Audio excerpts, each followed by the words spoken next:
Assalamualaikum warahmatullahi wabarakatuh. Innal hamdalillah wassalatu wassalamu ala Rasulillah wa ashabihi wa mawalah amma ba'du. Kawan-kawan mahasiswa yang saya banggakan, hari ini kita lanjutkan kuliah kita. Temanya adalah time value of money dalam perspektif Islam.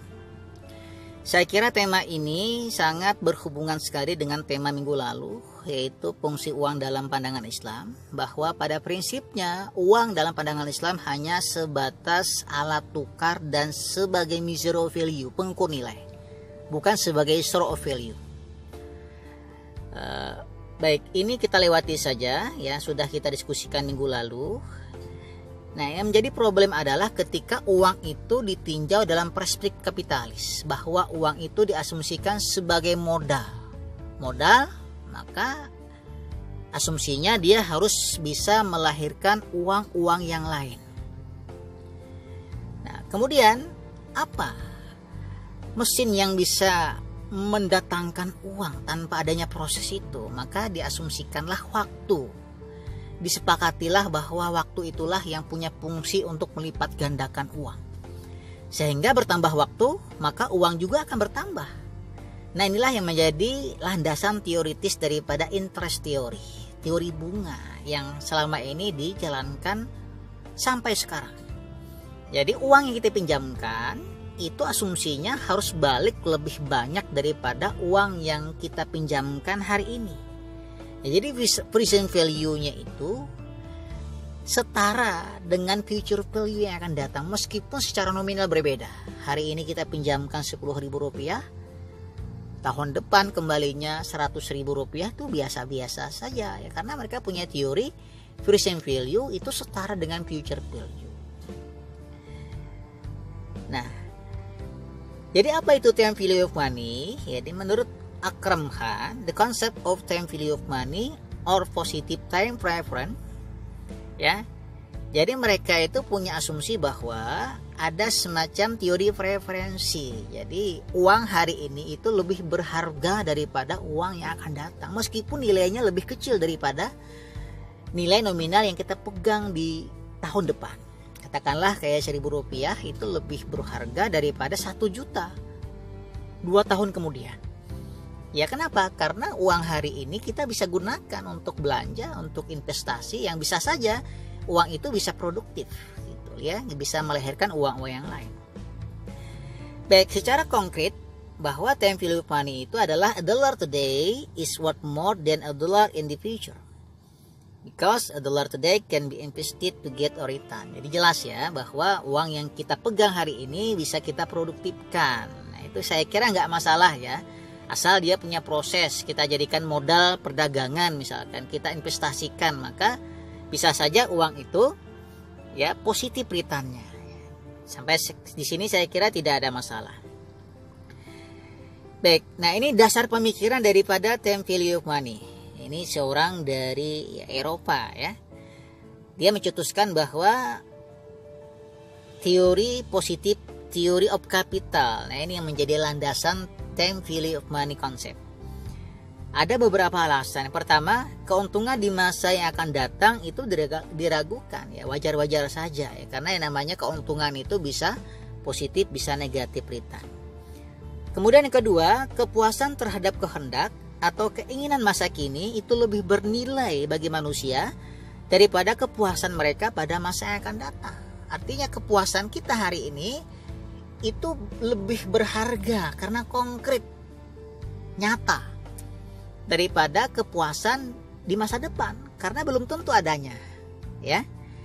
Nah, kemudian kenyataannya barang-barang pada waktu ini lebih penting dan berguna karena memang nyata, konkret, kita bisa gunakan. Itulah yang kita sebut sebagai ya teori preference atau yang dicetuskan oleh pembawa ini sebagai positive theory of capital. Nah, kemudian alasan yang lain mendasari konsep time value of money itu adalah adanya semacam ya, inflasi. Jadi uang itu memang diasumsikan akan senantiasa mengalami depresiasi nilainya. Maka secara otomatis nilai-nilai barang itu akan merangkak naik. Dan yang kedua, ya, present consumption to future consumption. Jadi konsumsi hari ini lebih disukai daripada konsumsi pada waktu yang akan datang. Jadi konkret. Artinya konsumsi itu bukan makan ya, maksudnya ya. Konsumsi itu ketika kita membelanjakan uang kita baik untuk hal-hal yang produktif, misalkan dalam hal perdagangan, investasi, itu lebih bernilai daripada uang 1 triliun tapi itu belum pasti adanya. Nah, kedua istilah tersebut dikenal sebagai ya, teori bunga abstinen atau menahan diri ya, dan time preference theory. Saat ini lebih berharga daripada masa yang akan datang. Saya kira tidak ada masalah ya ketika kita merubah namanya time value of capital. Karena memang modal itu ketika kita gunakan untuk hal-hal yang produktif, maka dia harus melahirkan ya keuntungan. Karena kita gunakan dia sebagai modal perdagangan misalkan, ada prosesnya, jelas prosesnya. Kita gunakan untuk investasi misalkan, boleh-boleh saja. Tapi yang menjadi masalah menurut saya ketika ya, uang itu, konsep itu dijadikan sebagai time value of money, bahwa ya, waktu itu yang bisa melipat gandakan uang tanpa adanya proses, ini yang menjadi masalah. Jadi uang itu punya nilai waktu, sehingga secara literal semakin lama waktunya maka harusnya semakin banyak uang yang bisa didapatkan meskipun tanpa adanya proses. Nah ini formulasinya ternyata ini hasil adopsi ya dari teori jumlah penduduk, karena memang penduduk itu asumsinya akan senantiasa bertambah dan memang faktanya begitu. Nah, coba kita lihat, sangat jelas sekali sama ya. Jadi future value itu equal dengan present value. Kalikan 1 plus bunga dikalikan N tahun berjalan. Jadi sama dengan teori jumlah penduduk. Karena asumsinya jumlah penduduk itu semakin bertambah dan selalu bertambah. Nah, uang apakah selalu bertambah hasilnya? Apakah selalu positif? Nah, ini yang menjadi problem. Baik. Nah, bagaimana dalam pandangan Islam? Nah, tentu dalam pandangan Islam ini menjadi masalah. Saya kira sangat jelas sekali karena ini dijadikan sebagai landasan teoritis daripada interest rate theory. Jadikan sebagai teori dasar bunga. Padahal dalam Islam ya, uang yang kita pinjamkan itu asumsinya bukan untuk kapital, itu untuk sekedar qarad saja, qardu hasan, untuk membantu saja. Jadi bukan untuk mendapatkan keuntungan, akadnya bukan akad komersil. Jadi kalau kita mengasumsikan uang sebagai modal, tempatnya bukan pinjam meminjam, tapi tempatnya adalah sektor-sektor produktif, konkret dan real. Misalkan saya mengajukan dana ke bank untuk perdagangan, untuk bisnis. Asumsi saya dana yang saya pinjam dari bank syariah itu adalah sebagai modal, sah-sah saja. Karena ada konkretnya jelas gitu ya. Ada realnya, ada aktivitasnya. Tapi berbeda dengan time value of money tadi, bahwa yang mereka pinjamkan itu asumsinya pasti positif return. Ya, pasti hasilnya itu selalu positif sehingga orang yang meminjam itu terbebani untuk menambah biaya dari pendapatan bunga yang mereka pinjamkan itu. Ya, berdasarkan teori daripada intelektual muslim yang sudah kita kaji ya di sejarah pemikiran ekonomi, misalkan kayak Al-Ghazali, Ibnu Taimiyah, Ibnu Khaldun, uang tidak boleh sebagai ya pelipat gandaan uang-uang yang lain tanpa adanya proses, bahwa uang itu hanya sebatas alat saja, dia benda mati. Tanpa adanya proses maka uang itu tidak bisa melipat gandakan secara otomatis dengan sendirinya. Jadi uang bukan komoditas. Yang kedua, ada asumsi yang salah di dalam orang-orang ya, neoklasik tadi, orang-orang pembawak tadi, bahwa asumsinya uang itu senantiasa akan mengalami depresiasi, pasti akan terjadi inflasi. Padahal yang namanya barang itu ya kadang inflasi, kadang deflasi. Tadi tidak semuanya harus inflasi. Ada kalanya nilai barang itu mengalami deflasi atau mengalami penurunan harga, ya. Nah, kemudian di dalam Islam yang namanya laba itu pun tidak harus positif return. Kadang negatif. Misalkan kita melakukan pembiayaan, ya. Jadi bisa positif, bisa negatif tergantung fluktuasi ekonomi.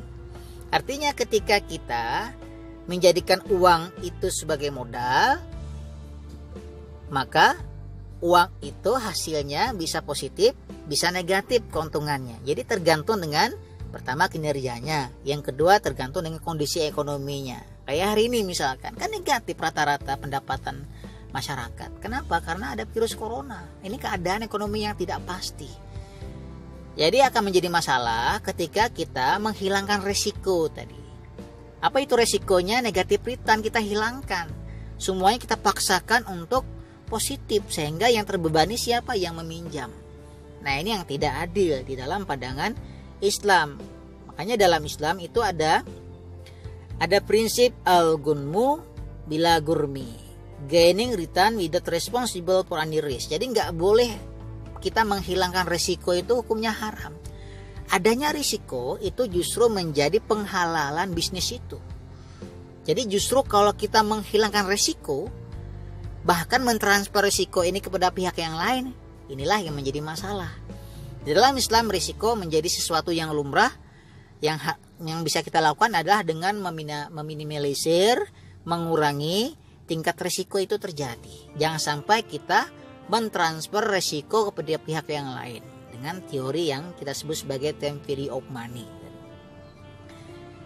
Jadi sebenarnya ya, konsep time value of money itu dalam teori finance juga sebetulnya ditolak. Kenapa? Karena tidak ada hubungan antara resiko dengan return. Bukankah ada teori return goes along with risk? Jadi semakin tinggi resikonya, ya mungkin juga semakin besar pendapatannya. Nah ini yang saya sebut sebagai al-kharaj bid doman. Ya, pendapatan itu sesuai dengan tanggungan resikonya. Artinya risiko itu semakin besar, bisa jadi return juga semakin besar. Jadi resiko di sini adalah penghalalan di dalam Islam. Kalau kita ingin menjalankan bisnis tanpa adanya risiko, maka bisnis itu bisa menjadi haram hukumnya. Nah, kemudian laba juga itu tidak bisa kita pastikan apakah harus positif keuntungannya.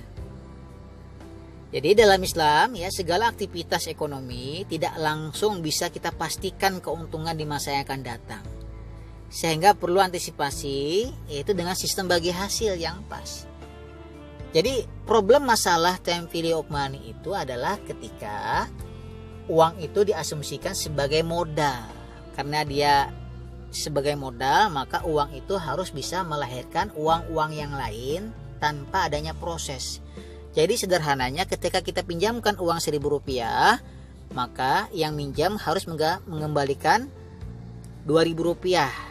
Yang enak kan yang meminjamkan, yang tidak enak kan yang mengembalikan. Jadi ada semacam shifting risk di situ, ada semacam transferring risk. Terjadi transfer risiko kepada pihak yang meminjam. Yang nyantai, yang nyaman adalah pihak yang meminjamkan. Risiko dia tidak tanggung, tiba-tiba saja uangnya berlipat ganda dengan waktu. Semakin lama sang peminjam itu meminjam duit, maka semakin banyak uang yang harus ia kembalikan. Nah, ini jelas di dalam Islam kita sebut sebagai riba jahiliyah.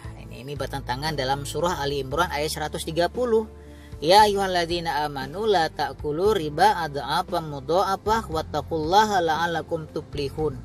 Hai orang-orang yang beriman, janganlah kamu memakan riba dengan berlipat-lipat ganda. Jadi yang melipat gandakan uang itu adalah waktu.